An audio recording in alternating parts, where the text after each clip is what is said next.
Hey guys, so I am making this video as a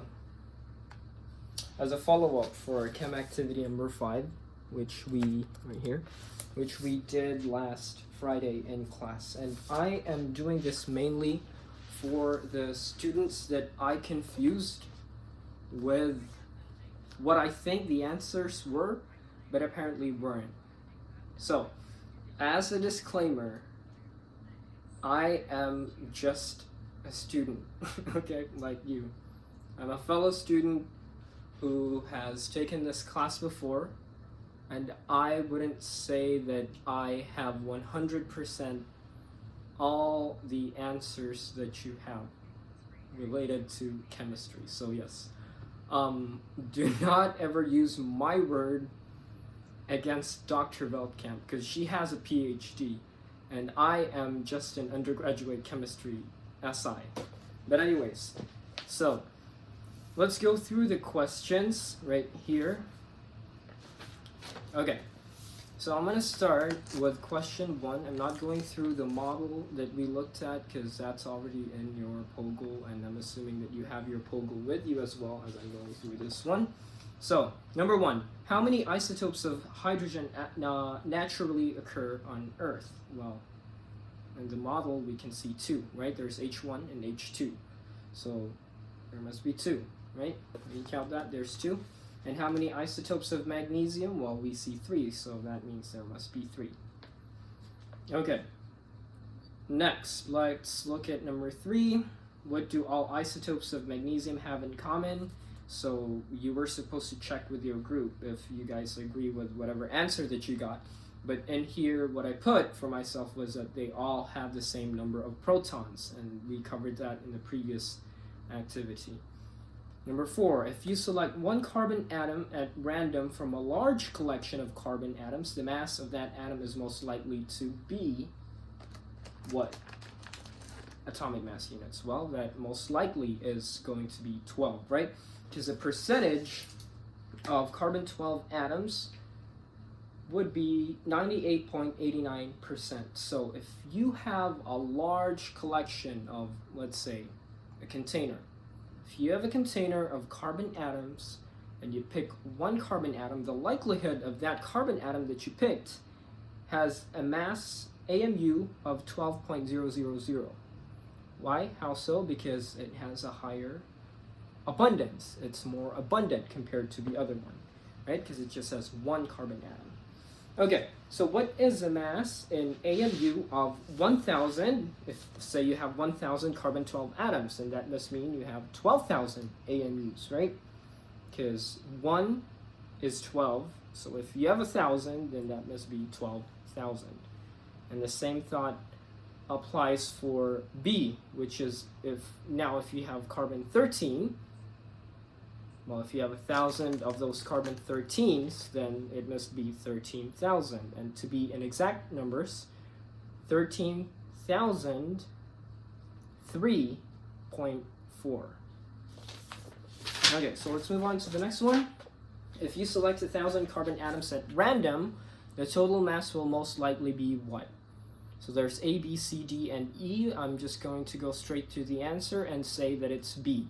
Slightly more than 12,000 AMU, right? If you have, again, just gather from a huge source of carbon, gather 1,000 from them, well, it's most likely that you're going to get, what, carbon-12s, right?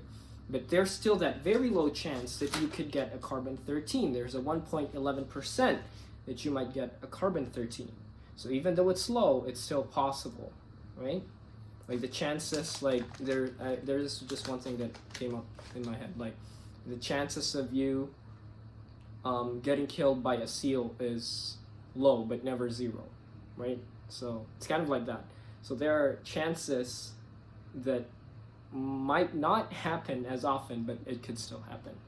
So that's the same thought process right here. So it is going to be slightly more than 12,000 because at random, even though it's at a low percent, you still could get a carbon-13. But it's not going to be greatly more, but rather just slightly more than 12,000. Okay, So you were supposed to discuss that with your team and work through with your team and stuff like that, but we're not going to do that. So I'm going to move to number 7. There was a model that we read, and then it asked us in number 7, do any of the marbles in model 2 have the same mass as the average mass? Well, the answer is no, right? We came to that conclusion because it's just the average. And that thought process that I used when I was working with this one group, I think it was when I was in Zaz and her other group mates in that table. So I was working and I told them that we all each have different heights, say for example. Now if we take the average heights of each and every one of us, would there be a person in that table that would have that average height? Well, no, because it's just the average, right? It's kind of like what's in between all our heights. So there's not one that would have the same average mass in those marbles that we see in model 2. So for 8, let's look at that. For a large number of marbles, assume that the actual number of marbles is unknown. So that's key to how we could answer this one, because it says assume that the actual number of marbles is unknown. So that means that the first equation in model 1 falls apart. Why? Because that is divided by 4, and that 4 right there is signifies this total of 4 marbles right there. But then in question number 8, it says that we don't know the total amount of marbles, so that means that this falls apart. So what then could we use? It should be this equation 2, because it's multiplying the probability that we get that marble and the mass of the marble. So that's why we have to use the equation number 2. Okay, so now let's move on to where I misled quite a few of the students last Friday. Use the method of equation 2 in model 2 to calculate the average mass of a chlorine atom in atomic mass units. So again, we came to the conclusion that it's the percentage that it occurs multiplied by the mass of the marbles in this case. And then we add them all up. That's why that's that sum right there. Now, we're not talking about marbles anymore, but rather chlorine atoms, right? So let's take a look at that. So if you go back to that model 1 right here, there's this natural abundance and there's their weights. So this is their natural abundance right here. But that percentage right there, I'd have to change that, right? Because even though, I mean, it's a percentage, but you can't really multiply a percentage by a real number, because a percent is not a real number. So we'll have to convert it into the decimal. So let me rephrase this one and say percentage, or yes, percentage, but converted into decimals. Converted to decimals. So this one right here, carbon 35, or not carbon, chlorine 35, has this weight, it has this mass, and it has this percentage. So we have to convert the percentage into a decimal. So that's why it's 0.7577 times 34.9689. And the same thing that we need to do as well with chlorine 37, which is the abundance, or the percentage that it occurs, and you convert it into decimal, 0.2423. So you multiply that by 36.9659. So you get those two answers right here, 26.4959, and this one as well. You add them up together, that's what this sum right there means. So when you add them all up together, you get this number, 35.4527. And there might be some sort of rounding error right there, but if you just take those 4 sig figs, it's 35.45. And what do you know about that? Well, if you look at the periodic table of elements right at the back of the page, well, that's the one right there, 35.453, right? Because they rounded that up into 5 sig figs. And also you could see this in the one that we have at the classroom. And don't get confused, because what we have in the classroom That number is the one that's at the bottom, right? Okay, so what then is the answer to part B? It asks, what fraction or percentage of chlorine atoms has this average mass? Well, none. Like the analogy earlier, the heights, right? None of that 4 people in that table has that average height. They all have different heights, right? So what fraction or percentage? None. And this is where I confused students. And I said that, well, all of them has to have that average mass. Well, my thought process was, if you take 100% of all the chlorine atoms in Earth and take the average, then it has to weigh the average mass. But then that's not what this question was asking. I was overcomplicating things, I think. But what fraction or percentage? Well, if you say 100% of them has that average, well, no. It's none of them has that average. Let's move on to number 10A. So, for a large collection of randomly selected chlorine atoms, what is the atomic mass unit? Or what is the atomic mass of chlorine in AMU? Well, it's going to be this one, right? If you have a large collection, say 1,000,000, if you have 1,000,000 chlorine atoms, what is going to be the average weight? Well, it's going to be this one, right? And what is the average mass of a chlorine atom in grams? Well, you just have to use the information that was given in Model 1. Again, it says that 1 AMU is equal to 1.6606 times 10 to the negative 24. So, with that in mind, just have to take that AMU and multiply it by the conversion factor. And why did we say that this one is going to be like this? Well, AMU has to cancel like so that we're left with grams. That's why we didn't put 1 AMU at the top and 1.6606 times 10 to the 24 at the bottom, because that wouldn't cancel out, right? Okay, just going back to your college algebra knowledge right here. And this is a number that we get. Well, this is quite crazy right here. And again, the units here are in grams. So what is the significance of that number? Well, let's move on to question number 11.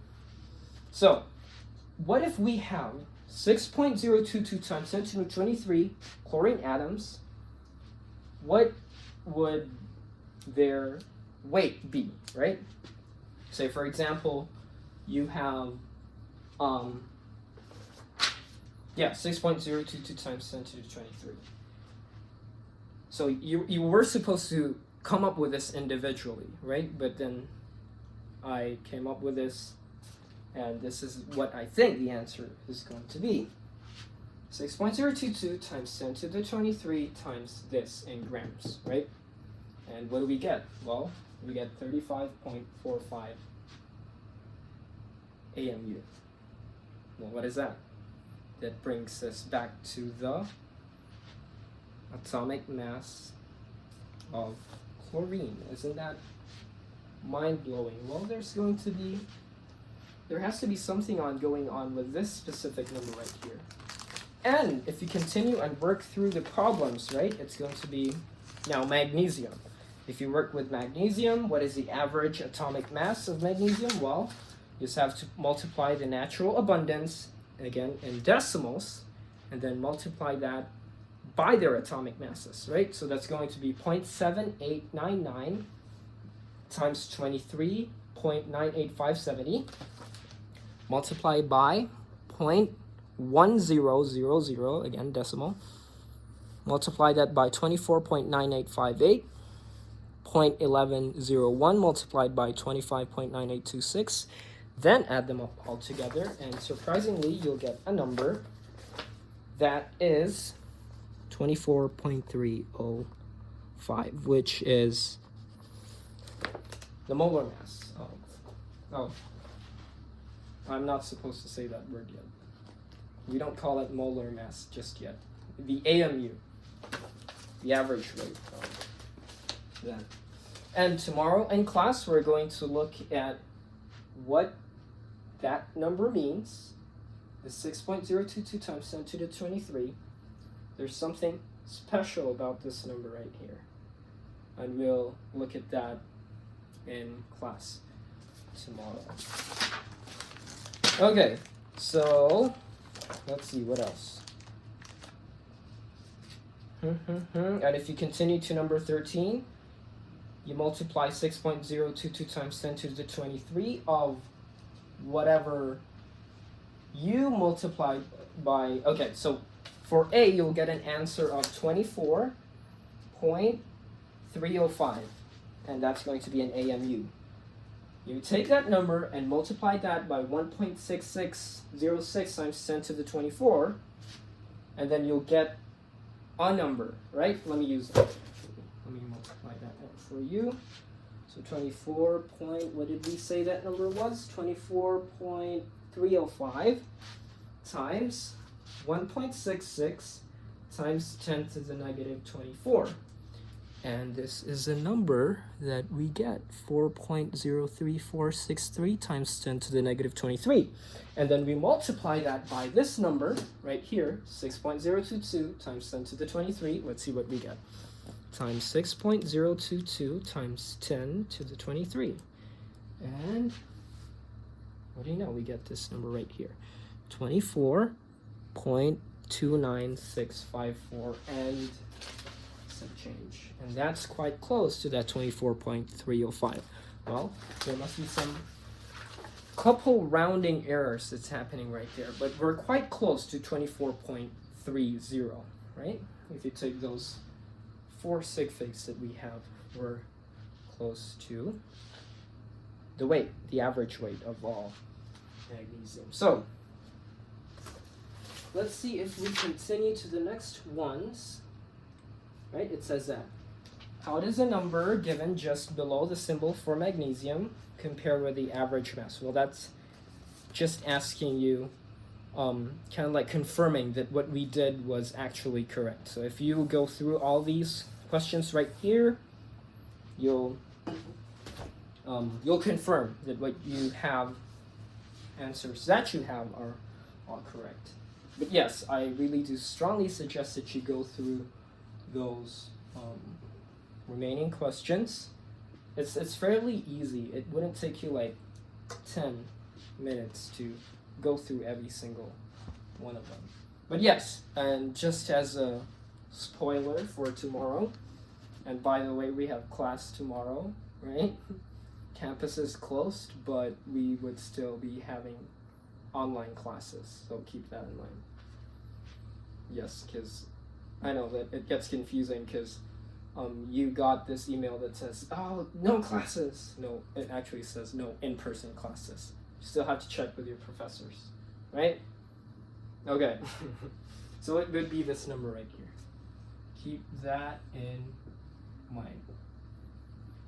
That is an important number that we'll be looking at tomorrow. Anyways, so for those students that I confused, I am so sorry that I did that, Mariah specifically, and she was so shocked when I said that it is this. And she was looking at me and then she said, but that's not what she said. Anyways, again, as a disclaimer, I am not the final answer for all your chemistry problems. Well, if I might answer some of them, but again, I'm not the standard of the right answer when it comes to chemistry materials. So that's it for this SI session, and if you were interested in me making such more videos like this, well, I'll be posting them more. Huh?